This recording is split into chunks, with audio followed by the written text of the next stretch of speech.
It's here. We now get to see if Supersonic can beat and utterly destroy analog horror's scariest and most powerful entities. In my previous Sonic video, we saw if base Sonic could do the same. If you haven't watched that video, I'd highly recommend doing so by clicking the card in the top right or link in the description. But basically, Sonic went up against Shin Sonic, Needlemouse, Vita Carnis, the Boiled One, and the alternates of the Mandela catalog. He came out on top against Needlemouse, most of Vita Carnis, the Boiled One, and the alternates. Thank you all so much for watching that previous video, enjoying it, and leaving your thoughts on it. I wanted to quickly point out the Infinite from Frontiers comment I made.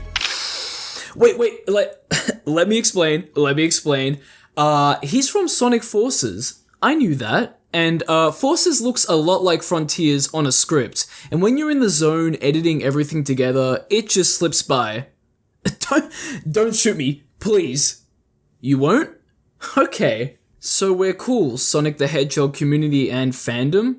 Wow, thank you. Anyway, so not only will Supersonic be pitted up against Shin Sonic and the few remaining creatures of Vita Carnis, but more entities from other analog horror videos and series. The same rules apply from the previous video here too, so he's not allowed to run away from anything, as if he would in his super form anyway. In this form, he's much faster, agile, stronger, invulnerable, only needing rings to stay in his super form. He can fly, survive in space, has enhanced chaos powers, and even entered a Supersonic 2 form thanks to the events of Sonic Frontiers, among other things. Can he be felled, or will he triumph over everything? There's only one way to find out. So if you end up enjoying the video, a like and subscribe would be much appreciated, and everything I talk about will be linked in the description for you to check out too. I'll also have my second channel, Soda Jump, linked there as well. And with all of that being said, let's see if Supersonic can take on the entities, creatures, and nightmares of analog horror.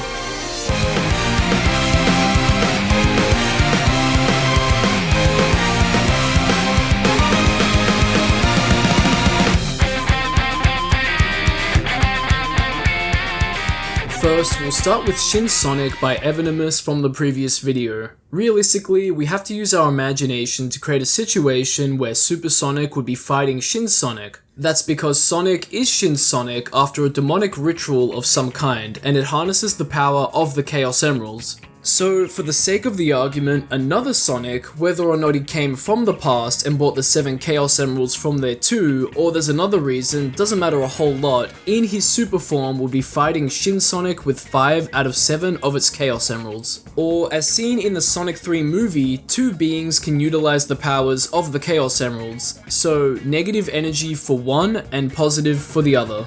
Even though the movies are their own separate universe, we still see something similar in Sonic 06 between the 3 hedgehogs, but that's all positive energy, I think? 5 of the 7 emeralds are trapped in this ritualistic statue which seems to be inside of Shin Sonic, so I don't know how it all would work, but no matter how it's done, this would make for such a cool and epic fight despite Shin Sonic not being at full power. Now what stopped Sonic in the previous video was Shin Sonic's regeneration capabilities seen when wounded. That power was just too much for him to push through, but that's not the case for Supersonic. It's 7 Chaos Emeralds versus 5. That should be enough to explain everything, but I want to go more in depth. Since Shin Sonic is assumed to be using the powers of Chaos in the Emeralds to regenerate his wounds, that and other reasons should be why it needs to go into its comatose state to restore the power of the Emeralds. It can also shoot the quills off of its body at threats that get too close. The fight would basically become a question of what happens when an unstoppable force meets an immovable object, and that victory goes to Supersonic, the unstoppable force. As long as Sonic has rings, he can stay in his super form, which is presumably for gameplay purposes, but you could make the argument that rings power and fuel the super form. So as long as he collects rings, which shouldn't be an issue in his super form, he can continue to whittle down Shin Sonic and its Chaos Emeralds until their powers are completely drained. He probably doesn't even need to worry about rings if he just rocks up to the fight with hundreds of them. But anyway, once the emeralds are completely drained of their powers, or at the very least their negative powers, there's nothing that can stop Supersonic from beating Shin Sonic into a giant and bloody pulp. He can just absolutely pummel the meat off of its bones with punches and kicks, shred it off with homing attacks over and over again, and can slice Shin Sonic cleanly to bits with projectiles.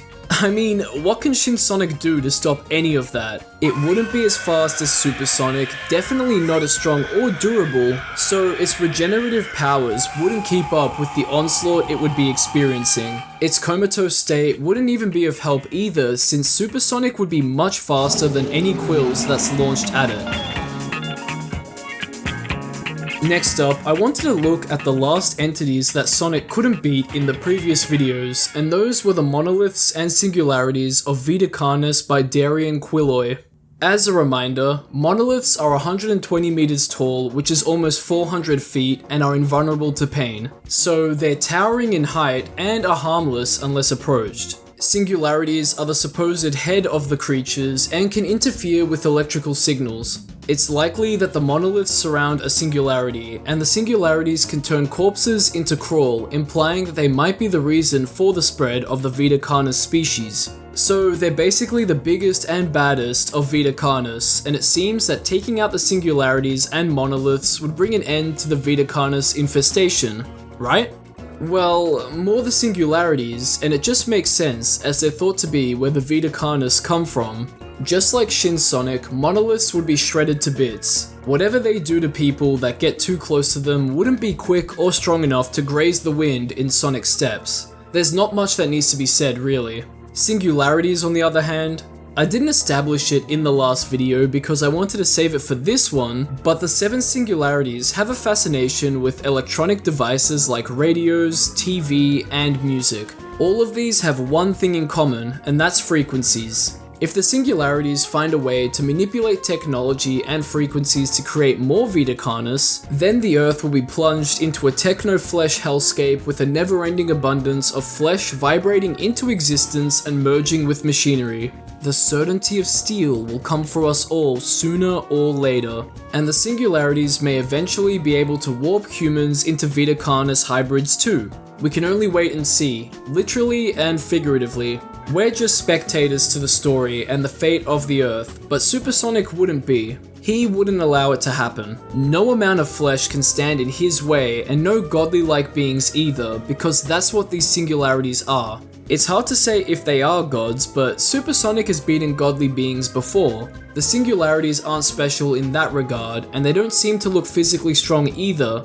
Their only strengths seem to be the possibilities they could achieve with the power of technology, their personalities and communication with one another, and their strength of being able to create Vita Carnis. However, their name implies an infinite value, whether that means an infinite source of Vita Carnis or infinite durability as a black hole.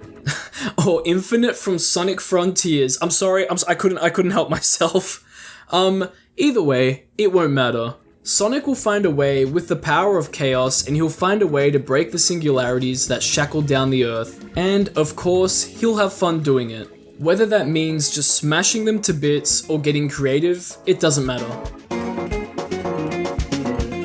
From here, I wanted to look at something new that was recommended to me, and that's Angel Engine created by the Unknowingly on TikTok. The concept for this series is great, and the execution is, quite interesting to say the least. On the brink of extinction, humanity prays for salvation, and the heavens send down an angel. As a thanks to the angel for coming down to help, he's forcibly plugged into an energy device called the Angel Engine to harness its infinite and divine power, which can restore the integrity of the dying Earth at the cost of the angel suffering for an eternity. The cost of the certainty of steel comes at a direct and blasphemous spit in the face of God. Despite that, the angel still wants the best for humanity and warns them of the Antichrist that will plunge them into a war with themselves. After all, the Antichrist is supposed to oppose and falsely substitute Jesus Christ before the second coming, and humanity definitely needs that second coming, so his time isn't a coincidence.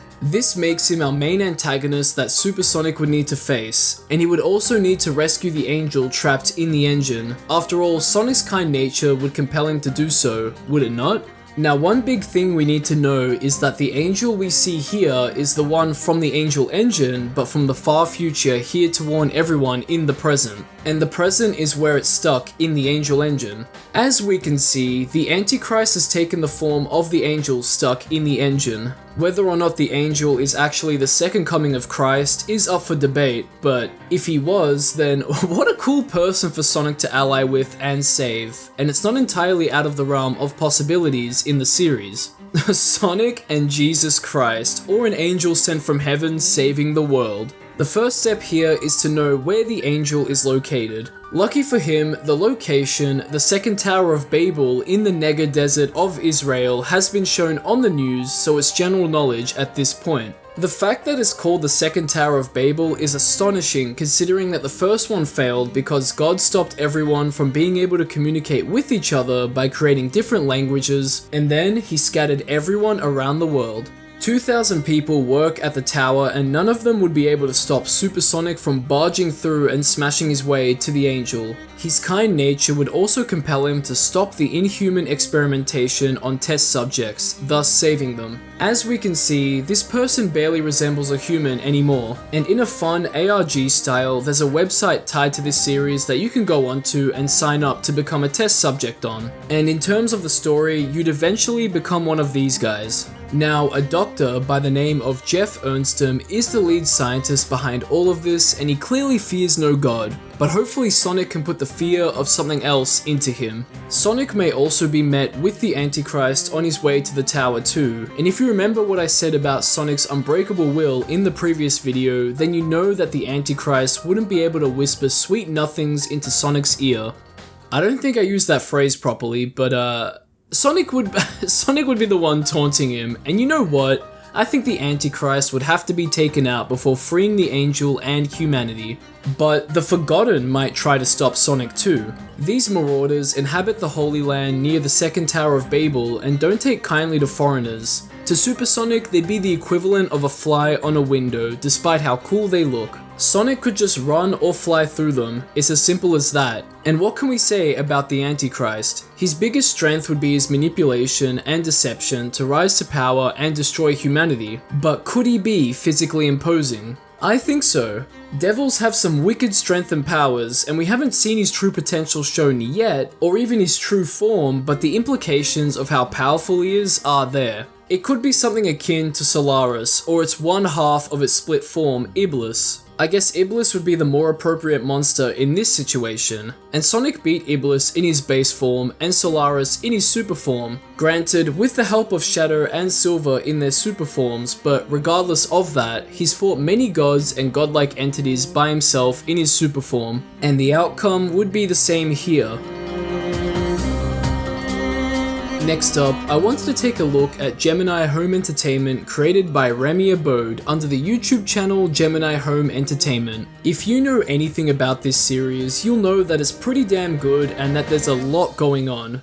We have a company, Gemini Home Entertainment, releasing and distributing various VHS tapes with commercials, educational videos, home videos, and PSAs that are produced by a number of companies. A lot of the VHS tapes seem fairly normal at first until extraterrestrials, creatures, parasites, etc. are referenced and shown. These are wood crawlers, nature's mockeries, gardeners, the wretch, roots, fake people, etc., and the iris. So through this, the series explores the general and impending doom of our world. I think out of all of the entities to focus on, it should be the iris, since, come on, look at this thing. This is a worthy opponent for Supersonic. A world-ending threat makes any other entity found in Gemini Home Entertainment look more than just feeble. Because, let's be real, these things would get absolutely smoked by Supersonic. No need to be creative here either. A simple spin dash, homing attack, dash boost, a punch, a kick, a stomp, you name it, whatever it is, these things would be gibbed out of existence. Now the iris on the other hand, that's where things get tricky. This dark orange, giant, sentient planet that looks like an eyeball is bigger than Neptune but smaller than Saturn. However, it's possible that it can change size. The Iris has moons orbiting it too, which it's mutated. And that's what it does, since we see that Neptune has been mutated as well. Nobody knows exactly what happened to Neptune, but the Iris used Neptune to transfer its inhabitants. Perhaps Neptune will orbit the Iris someday, which might also be the fate for the Earth. The Iris is also noted to have giant organs, a consciousness, and can communicate via radio signals. So we have a giant and living planet attempting to mutate Earth into an environment curated for its putrid creations. And for Supersonic to be able to take it out, we have to look at what he did to the end from Sonic Forces. I'm joking. Okay, last joke. I'm joking. From Sonic Frontiers. Haha. Anyway, I make this comparison because the End and the Iris are pretty similar. As a quick refresher, the End wandered the universe looking to wipe all life from it. The Ancients were victims of this, and the End followed them to Earth, but it was trapped in cyberspace after the battle. The Chaos Emeralds were brought to the Earth by the Ancients to be with the Master Emerald, and Sonic will need those Chaos Emeralds. In his super form, he was able to easily smash through the End, destroying it. Even though he may have had help from Sage to get an initial boost of speed, he was still able to add to that momentum himself to smash through the End. This makes the Iris nothing Sonic hasn't faced before. It's another conscious, thinking, and sentient celestial being underestimating who it's up against. When Sonic shot through the End in both endings of the game, he went straight through the center of it, which makes sense considering that that's where the core of the being would be. In the Iris's case, Sonic would need to know where its heart is located. Since it's a celestial body, it's safe to say that it's the core of the being, but you never know. Regardless, that's what Sonic needs to break through, and with no one to throw him, he needs to get creative and find a way to launch himself for more speed. Slingshotting himself using the Earth's gravity is a viable option, which is called a gravity assist maneuver, and Sonic can gain a lot of speed with that. But if he wants to keep it simple, springs, and I'm talking big ones, or even some sort of platform to launch himself off of or out of, just like in the ending with Supersonic 2. Speaking of, since Supersonic 2 has only ever appeared once, I'll make an exception for this entity and say that Supersonic can indeed go too, despite it being a power gifted to him by the Cocos to beat the End. And ultimately, either super form can do the trick. The Iris is weaker than the End in some aspects. It doesn't hunger to destroy all life in the universe for one, merely just transforming every planet into its own. It might be fleshy considering that it has organs, which means that it might have tissues, fat, muscle, and skin. And, you know, flesh is weaker than condensed rock and the certainty of steel, is it not? But it may be much bigger than the End.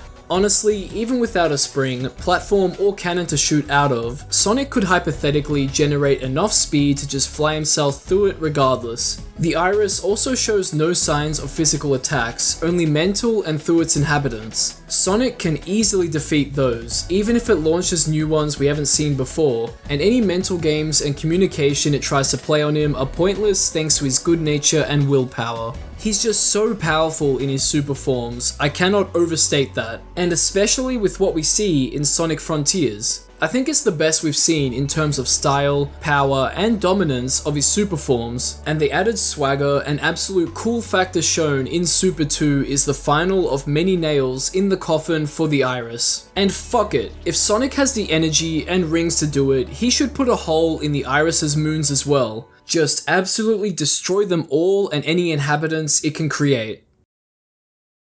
Now for our last entity, I wanted to pit Supersonic up against another regenerating and seemingly invincible entity, the man in the suit from the series of the same name by Unknowingly. The man in the suit also goes by Gojira or Goji, and I love the series, and if you've been keeping up with it, you'll know of the sad news that all production of the series has been ceased by Unknowingly. Long story short, a group of disgruntled fans of the original Godzilla saw this series as a disrespect and ridicule to the late actor who played Godzilla in the original. Some of those disgruntled fans sent death threats to Unknowingly and even doxed him. This all got so bad that he unfortunately tried to end his own life, which hospitalized him. After all of this, it seems that he's doing better now, and he's focusing on making a Murder Drones analog horror series. When I first heard all of this, it really just pissed me off so much, like made my blood boil. And so, to all the fans that did all of this, you're all vile and deplorable human beings, absolute scum of the earth to drive someone to end themselves over a passion project.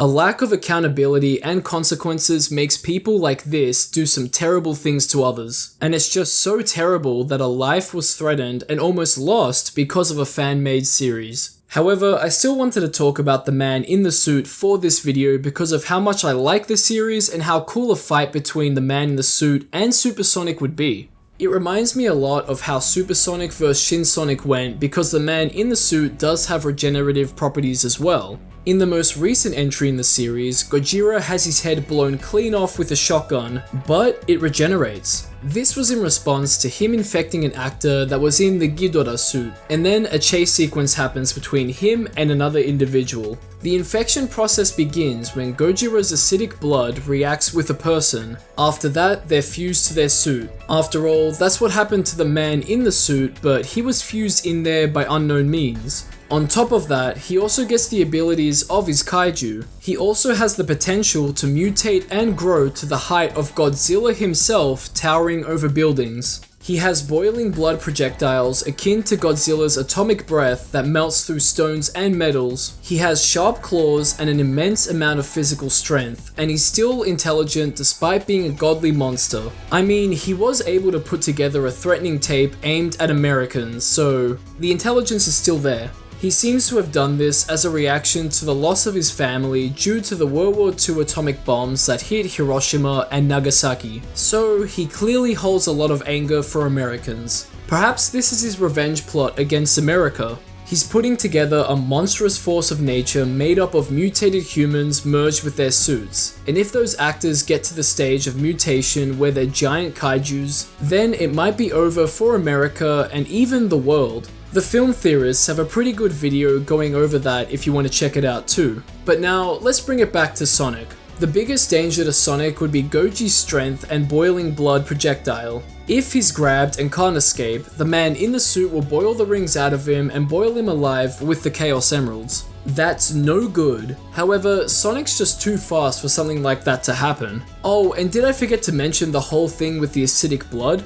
Blowing chunks off of Gojira would be a safer task without the risk of acidic blood. Luckily for Sonic, he just needs one or more rings to keep his super form going, but that acid will surely melt his supply away faster thanks to the chaos protecting him. So taking on Gojira might be a bit of a time-sensitive task or a balance between attacking and regaining rings, and that's also because of Gojira's regeneration. How far can it truly go? I think it's safe to assume that it can regenerate from almost anything. If that's the case, then Sonic could ground it up into a pulp, freeze it, or throw it into a fire to incinerate it for good. After all, it can't regenerate if it's completely frozen, and it can't regenerate if it's been completely burnt into nothingness. Another method that I thought would be pretty awesome is if he launched Gojira into the sun. That way, he'd truly be dead. If the vacuum of space doesn't kill him quick enough, then the heat of the sun will. Same goes for the other kaijus he's created. We don't need any more infected. Eviscerate them and then throw them into the fucking sun.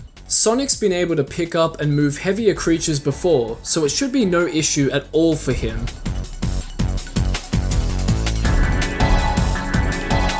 Well, there we go. Supersonic has come out on top against all of these entities, and are you even surprised? When writing things up for this video, I thought he might lose to the Iris because it's super strong, but if there's a weakness, there's a way with Sonic.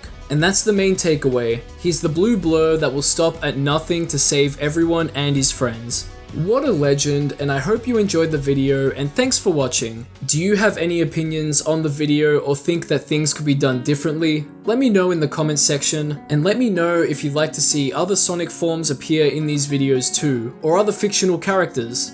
Like, subscribe, and check out my second channel Soda Jump if you want to see more from me, and as always, we can't forget the shout out to my lovely patrons and YouTube members, and a big shout out to the highest tier Patreon members, Joel, Matthew Colgrove, and La Critura. Thank you both for your continued contributions, and thank you to everyone else too. You guys are absolute legends. Stay tuned for more content like this. Everything talked about will be in the description if you want to further look into them, and I'll catch ya in the next one.